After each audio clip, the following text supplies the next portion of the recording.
बहुत बहुत स्वागत है दर्शकों। हाल ही में हमने एक चर्चा की थी कि किस तरह से जो इन दिनों ज्ञानवापी और तमाम जो मंदिरों की बात कही जा रही है या मस्जिदों को वहाँ उसके नीचे क्या है ये देखने की कोशिश की जा रही है। कुछ ऐसी ही चर्चा इन दिनों बौद्धों में है। भारत का जो बौद्ध जगत है, भारत का जो बौद्ध समाज है, ये अब इन चीज़ों की मांग करने लगा है कि मंदिर के नीचे क्या है। और ये जो डिमांड है, ये जो मांग है, ये कोई नई नहीं है, ये बहुत पुरानी मांग है। हाल ही में हमने चर्चा की थी डॉक्टर प्रदीप आगलावे जी से।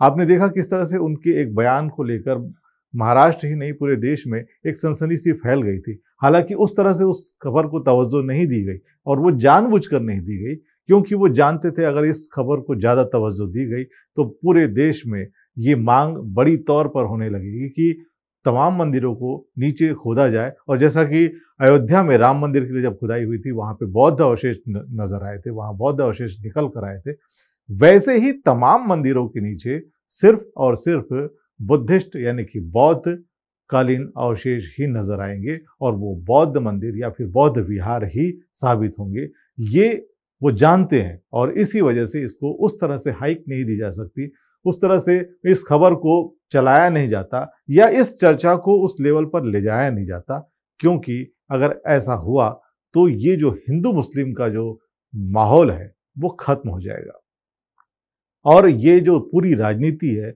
वो हिंदू मुस्लिम पर ही आधारित है और इसी पर टिकी हुई ये राजनीति खत्म हो जाएगी अगर बीच में बौद्ध आ जाएंगे। भारत में ही जन्मा, भारत से ही ये पैदा हुआ जो धम्म है जो पूरे विश्व में फैला, यहीं पर पूरी तरह से उपेक्षित है। और जब बाहर देश में जाते हैं यहाँ के राजनेता तो कहते हैं कि हम बुद्ध के देश से आए हैं। यहीं पर साबित हो जाता है कि पूरा देश बौद्ध में रहा है, इसका इतिहास बौद्ध में रहा है।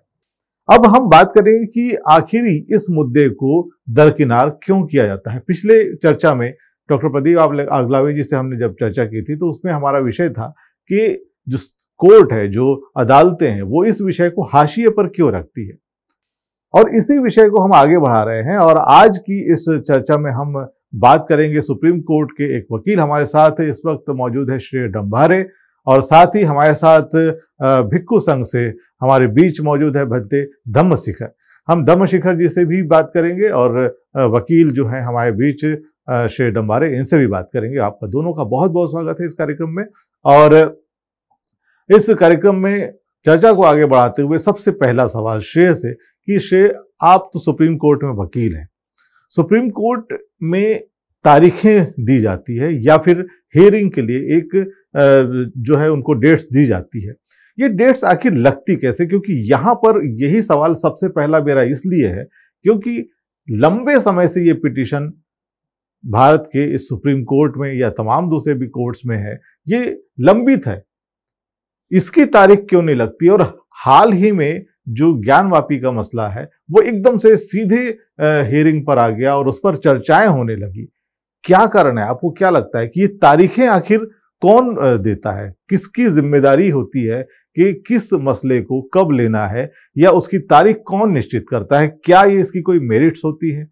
क्या ये मुकदमों के जो दाखिल करने की तारीख होती है उससे कहीं इससे संबंधित होती है, या फिर कोई और बात होती है?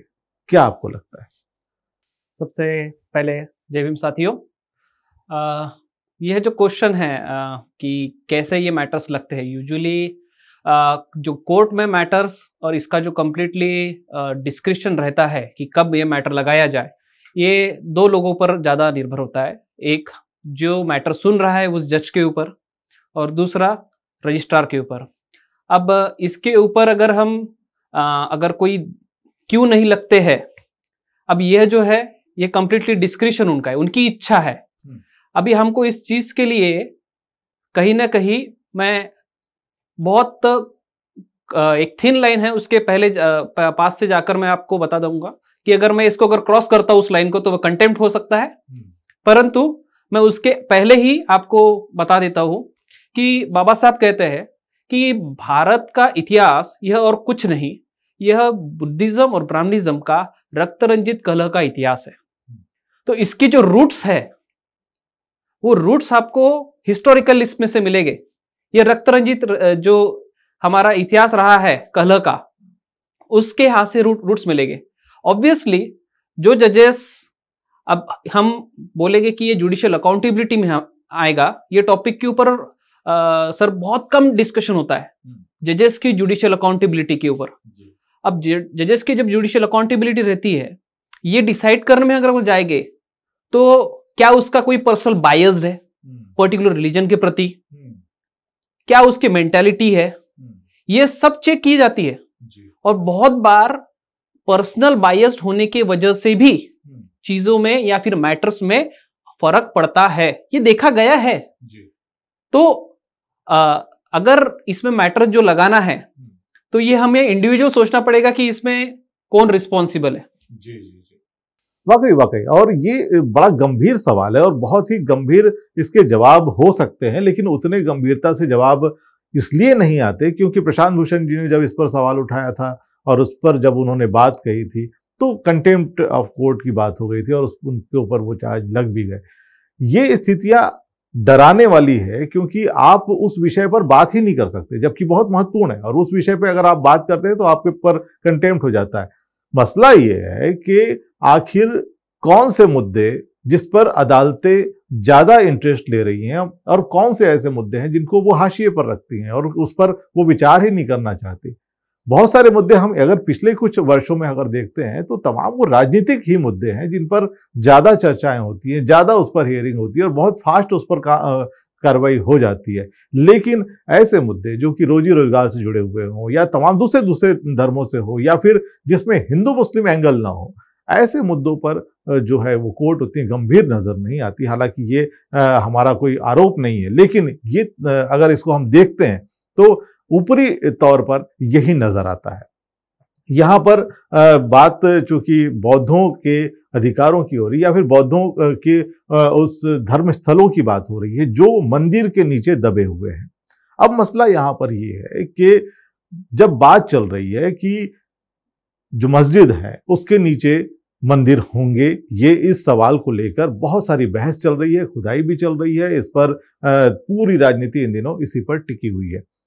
अब हम देखते हैं कि बौद्धों की एक लंबे समय से मांग रही है कि तमाम मंदिरों के नीचे बुद्धिस्ट जो मॉन्यूमेंट्स हैं या बुद्धिस्ट विहार हैं वही हैं। ये उन्होंने दावे के साथ पिटीशन भी दायर किया हुआ है, उसके बावजूद इस पर चर्चा नहीं होती। हमारे साथ धम्मशेखर जी, आप क्या कहना चाहेंगे कि ये कब का मसला है, कब ये इसमें आया था और क्या कारण है कि बुद्धिस्टों का ये जो मसला है आपको लगता है कि उस तरह से नहीं रखा गया, आपको लगता है?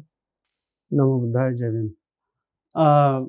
ये तो बहुत पहले से होते आ रहा है कि बौद्धों का जो मसला है सही रूप से नहीं रखा जा रहा है जब से यानी भारत आज़ाद हो गया। लेकिन उसके पहले अनागारिक धम्मपाल जी ने जैसे महाबोधि महाविहार का जो मसला था उस मसले पर अनागारिक धम्मपाल जी ने हाईकोर्ट से वो जीत लिया था। वो केस जो है वो विजय प्राप्त हो गया था और बौद्धों को उन्होंने दे भी दिया था अंग्रेजों के काल में। अब जब हम भारत देश के आज़ादी के बाद देखते हैं तो यहाँ के जो जज बोलेंगे या अन्य जो न्याय देने वाले जो लोग जो जिस पोस्ट पे बैठे हुए हैं वो कहीं ना कहीं उनके दिल दिमाग में बौद्धों के प्रति यानी वो भेदभाव वो नज़र आता है। अगर हम ऐतिहासिक दृष्टिकोण से बात करें तो जो ब्राह्मण जो कम्युनिटी है ये पहले यानी पूजा करना, हवन यज्ञ करना, और इतिहास में हम जाते हैं 2000-2500 साल का अगर हम इतिहास देखते हैं तो इनके तो मंदिर हुआ ही नहीं करते थे। ये तो यज्ञ करने वाले लोग थे और इनके यज्ञों में हजारों जो पशु थे, गाय थे, बकरियां है, मुर्गे है, इनकी बलि दी जाती थी। उसका रामायण में भी उल्लेख मिलता है कि अश्वमेध यज्ञ और भी तो यज्ञ की बात होती थी लेकिन मंदिरों की बात नहीं होती थी। फिर अचानक इनके पास मंदिर कहाँ से गए? तो कहीं ना कहीं जो क्रांति प्रतिक्रांति बाबा साहब जैसे एडवोकेट साहब ने कहा तो जो प्रतिक्रांति की बात की कि भारत का जो इतिहास है ये बौद्धों का और ब्राह्मणों का रक्त रंजित जो इतिहास है, इस इतिहास की जो जड़ें है इनके इतिहास में मिलती है। तो ये बात बहुत महत्वपूर्ण है। अब मंदिरों में मंदिर तो इनके थे नहीं, फिर इनके पास मंदिर आए कैसे? तो एक्चुअल में हकीकत में अगर देखा जाए तो ये जो है ये बौद्ध विहार थे। आप अगर इनकी जो मंदिरों में जाकर पुराने जो जितने भी मंदिर है वहाँ पर देखोगे तो आपको ये पता चलेगा कि जो प्रतिमाएं हैं तो उस प्रतिमा पर मुकुट चढ़ाया गया, प्रतिमाएं हैं तो अगर उसको देवी बनाना है तो उस प्रतिमा के नाक में छेद करके एक नथनी डाली गई और उसको एक साड़ी पहनाई गई जो बुद्ध की प्रतिमाएं हैं। और जिस प्रकार से तिरुपति बालाजी भी हम देखते हैं तो उनके सिर पर एक मुकुट लगाया गया, कान उनके लंबे नहीं दिखने चाहिए इसलिए बाजू से ऐसे दो कुछ तो भी उन्होंने आभूषण चढ़ा के रखा है। अगर गहराई से इन सारे मंदिरों की जांच की जाए तो पता आपको ये चलेगा कि ये मंदिर न होकर ये बुद्ध विहार है। अब बाबा साहब का हम रेफरेंस ले लेते, बाबा साहब बोलते हैं कि पंढरपुरचा पांडुरंग कौन, पंढरपुरचा पांडुरंग कौन। तो इस प्रकार से बाबा साहब जब प्रश्न करते हैं तो पंढरपुर का पांडुरंग कोई दूसरा तीसरा नहीं है, वो भगवान बुद्ध है। क्योंकि पंढरपुर इस शब्द का ये शब्द जो निर्माण हुआ है ये पुंडरिक शब्द से निर्माण हुआ है और पुंडरिक जो शब्द आया है ये संस्कृत से पुंडरिक शब्द आया है और ये पुंडरिक जो है तो पुंडरिक का मतलब होता है सद्धर्म पुंडरिक सूत्र। ये सद्धर्म पुंडरिक सूत्र का पुंडरिक का मतलब होता है सफेद कमल। तो ये सफेद कमल वाला जो है ये बुद्ध विहार है और सफेद कमल जो है वो बुद्ध का प्रतीक है। पहले के काल में बुद्ध के मूर्तियों की पूजा नहीं की जाती थी, सम्राट अशोक के काल में तो उनके प्रतीक चिन्ह आप देखेंगे तो कमल होते थे और स्वस्तिक के चिन्ह भी वहाँ पर अंकित होते थे। ज़्यादा से ज़्यादा बुद्ध विहारों में आपको कमल के चिन्ह आपको दिखेंगे। और जो सम्राट अशोक के बाद के जो बुद्ध विहार निर्माण हो गए तो उसमें आपको बुद्ध की प्रतिमाएं दिखाई देती है। तो इस तरह से बाबा साहब का भी कोड है। बाबा साहब ने भी बोला है कि कोई विद्वान मेरे सामने आ जाए तो मैं उनको साबित कर दूंगा कि भारत देश में कहीं ना कहीं जो जितने भी जो यानी बुद्ध विहार है यानी जो मंदिर है ये बुद्ध के विहार है। ये क्रांति प्रतिक्रांति इस ग्रंथ में बाबा साहब का रेफरेंस हमें पढ़ने के लिए मिलता है। वाकई और ये बात अगर इसको गौर से देखें या फिर तमाम जो मंदिर अभी नजर आते हैं चाहे वो दक्षिण के हों चाहे वो उत्तर के हों या पूरे इसमें हम थोड़ा आगे जाते हैं तो कई बार अफगानिस्तान में भी और कई जगहों पे ये जो मंदिर हैं या उस मंदिर नुमा कोई जो भी स्ट्रक्चर नजर आते हैं वहां पर चैत्य हैं या विहार हैं या उसमें जो स्थापत्य कला जो दिखती है वो तमाम बौद्धकालीन ही होती हैं। और जिस प्रकार की उसमें प्रतिमाएं, इन प्रतिमाओं को आभूषणों से कपड़ों से ढककर या फिर कई बार उसमें सिंदूर का मोटी परत उसकी चढ़ाकर जो है उन प्रतिमाओं को ढका गया है। अगर वो आवरण हटा दिया जाए तो खुदाई करने की भी जरूरत नहीं है, वो मंदिर जो है वो सारे बुद्ध विहार साबित हो जाएंगे, ये तो हम जानते हैं। लेकिन ये सबूत आखिर कहाँ कम पड़ रहे हैं, क्या मसला है? क्योंकि इस पर अगर एक बार आपने जैसा बताया कि एक अनागरिक के समय से लेकर ये लड़ाई चली आ रही है, आज भी कोर्ट में ये बोधगया का जो मसला है वो चूंकि वो मामला एक अलग है कि वो प्रबंधन कमेटी को लेकर वो मामला है, तो इस मामले को अगर उससे जोड़ते हैं तो वो एक अलग मामला बन जाता है।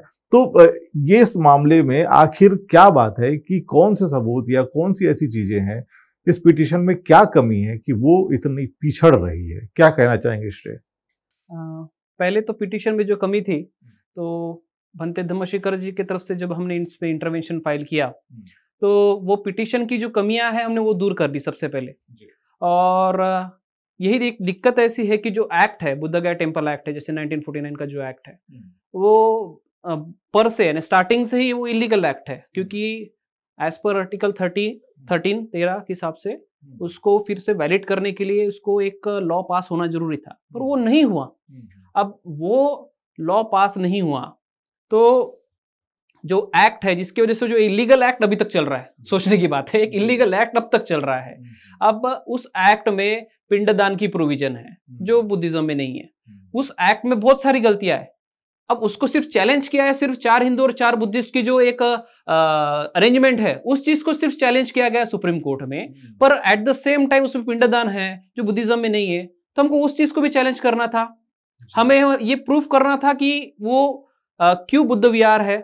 अब कलकत्ता हाईकोर्ट का जो वो पुराना जजमेंट है बुद्धगया टेम्पल केस का, उसमें क्लियरली जजमेंट है कि ये बुद्ध विहार था और बुद्ध विहार ही है। अब यह जो जजमेंट था, यह जजमेंट भी साइट नहीं किया गया था। बहुत इंपॉर्टेंट है, क्योंकि ये सेटल लॉ हो गया ना। उस टाइम का कलकत्ता हाईकोर्ट यानी उस टाइम का सुप्रीम कोर्ट था। जी जी जी। तो सुप्रीम कोर्ट से वो मैटर ऑलरेडी डिसाइड हो चुका है 1895 में। जी जी। अब उसको उस टाइम के जो हाईकोर्ट है उसने डिसाइड कर दिया है कि ये बुद्ध विहार है। अब उसके बाद जो चीजें है, यह चीज जो थी, हमको इसके लिए कुछ चीजें डायरेक्ट प्रूफ करना है कि ये लोग हमको नहीं चाहिए, यानी 4 हिंदू 4 बुद्धिस्ट वाला जो है ये अरेंजमेंट नहीं चाहिए, या और भी उस एक्ट की कोई जो कुछ भी गलतियां है उस चीज से रिलेटेड हमको कुछ करना है। तो मुझे ऐसा लगता है कि एक छोटी सी हमारी एक गलती हो गई कि यूजुअली हमारे सोसाइटी में ऐसा ये है कि जल्दी से मैटर डालो, जल्दी मैटर डालो, हाई कोर्ट चले जाते, सुप्रीम कोर्ट चले जाते।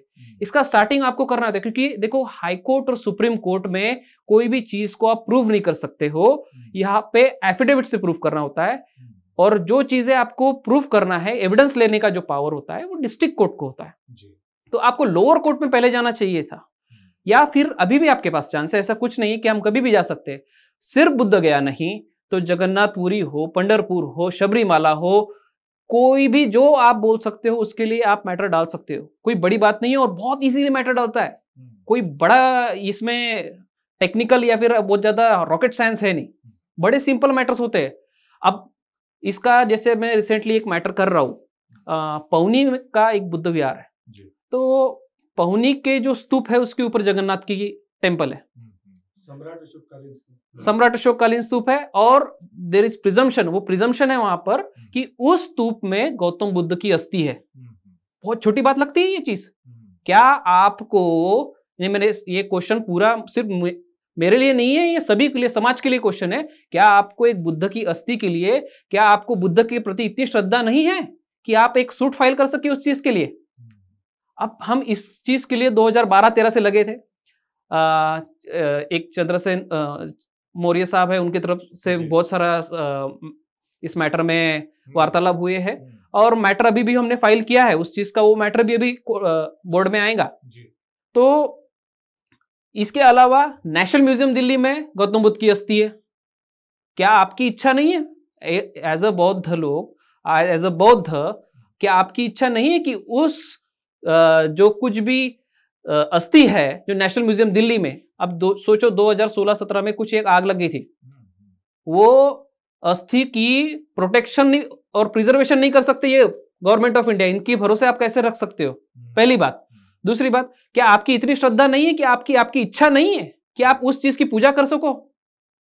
हर किसी की इच्छा होनी चाहिए।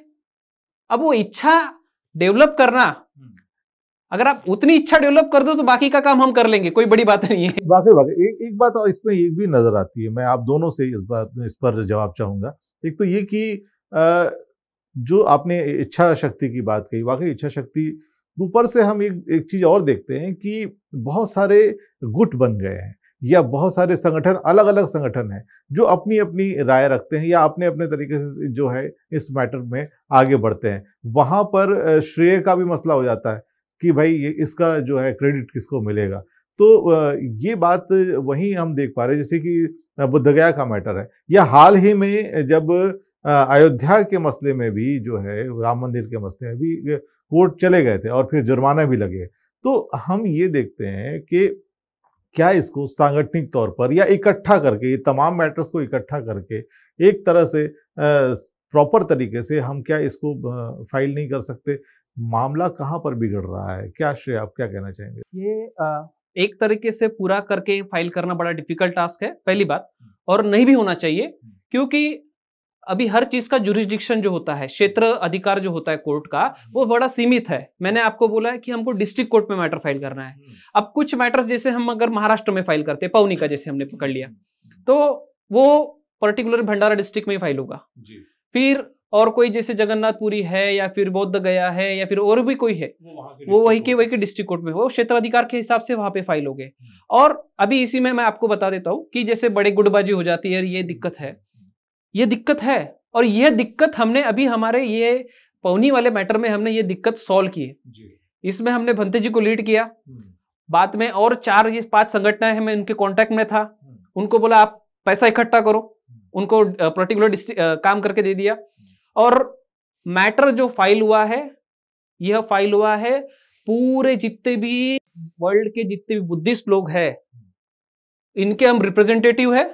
हम अभी फिलहाल फाइल कर रहे हैं मैटर, क्योंकि देखो ये जो चीजें हैं, अगर हम फाइल ही नहीं करेंगे, मैटर कोर्ट में दाखिल ही नहीं करेंगे, तो उसमें जजमेंट आने में टाइम लगेगा। तो सबसे पहले दाखिल कर लो कि हम बौद्ध लोगों के रिप्रेजेंटेटिव हो, बाद में एविडेंस और ये जो चीजें हैं ये बाद में डिसाइड होती रहेगी कि कौन गुड रहेगा, इसमें क्या रहेगा। ये जो चीजें है ये एंडाउमेंट एक्ट के हिसाब से गवर्नमेंट को डिसाइड करने दो कि किसके प्रोटेक्शन में रहेगा इसको, या किस गुट को देना है, या किस लोगों को देना है। यह चीज रहेंगी। वाद विवाद आपस में आपसी मतभेद हमेशा रहेंगे, पर कितना भी आज दीक्षाओं में भी हम सिर्फ पर्टिकुलर वो एक स्मारक समिति का नहीं, तो ये पूरे बौद्धों का है, उसका कोई भी मेंटेनेंस करे, हमको मैटर वो नहीं है। जल्दी से जल्दी इसके कोर्ट में मैटर डालने के लिए आपको की जरूरत है। बिल्कुल बिल्कुल। भाई धर्मशेखर, आपसे ये सवाल करना चाहूंगा कि आखिर क्या मसला है कि ये गुटों में या इन तमाम चीजों में फंसकर ये सारे जो मसले हैं वो क्यों दम तोड़ देते हैं?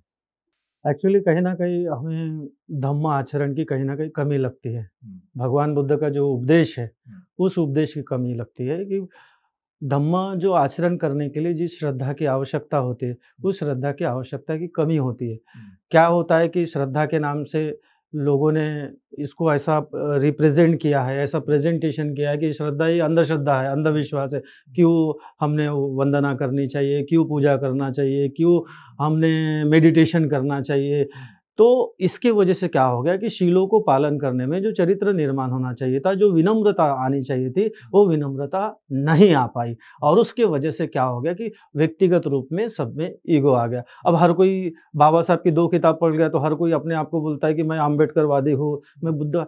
पहले तो सबसे पहले हमारा जो नालंदा जो पैटर्न था, जो शिक्षा के केंद्र थे, यहाँ पर पहले प्रशिक्षण लेने की, जैसे हम वंदना में भी ये लाइन बोलते हैं, शिक्षा पदं समादियामि। तो शिक्षा पदं समादियामि का मतलब होता है मैं शिक्षा ग्रहण करता हूँ। तो शिक्षा ग्रहण करने के बजाय एक किताब पढ़ लिए और थोड़े बहुत जानकार हो गए। जानकार होने की वजह से उनको लग गया कि अभी हम संचालित कर सकते हैं या हम लीड कर सकते हैं, जबकि लीडिंग की कोई क्वालिटी नहीं है। तो कहने का मतलब ये है कि हमें कहीं ना कहीं बुद्ध की शिक्षाओं को पालन करना पड़ेगा, पंचशील का पालन करना पड़ेगा, और अपने अहंकार को बाजू रखकर बुद्ध शरणं गच्छामि, धम्मं शरणं गच्छामि और संघं शरणं भी गच्छामि, ये भी बहुत जरूरी है। संघ बनाना या एकजुट होना ये बहुत जरूरी है। श्रेय, मैं आपसे अंतिम सवाल कि क्या ये उचित समय है कि अभी इस वक्त तमाम देशों में, इस पूरे भारत में जितने भी मंदिर हैं, जो भी जिसको हम मान सकते हैं कि जिसको हम देखते हैं कि ये निश्चित रूप से बुद्ध विहार होगा या है, ये हम अगर इस दावे के साथ को प्रस्तुत करना चाहते हैं, तो क्या ये सही समय है कि अपने अपने डिस्ट्रिक्ट कोर्ट में अपने वहाँ के जो संगठन है वो चले जाएं, और उसके लिए किन किन सबूतों की जरूरत होगी, हमारे दर्शकों को बताएं। यह मैं एक इसके लिए बोलूँगा कि यह सबसे उचित समय है, क्योंकि यह चीज़ जो है ये अभी सामने आ रही है, इतने मैटर्स हो रहे हैं। अब अभी इसी रिलेटेड अगर मैं देखूं कि हमने हिस्टोरिकल देखते हैं कि बहुत सारे जो बौद्ध विहार थे यह मुस्लिमों ने डैमेज किए, डिस्ट्रॉय किए। और आज एक ओवैसी का, जैसे अभी हम देखेंगे, ओवैसी जी का बयान था, उन्होंने जगन्नाथपुरी के ऊपर जो बयान दिया।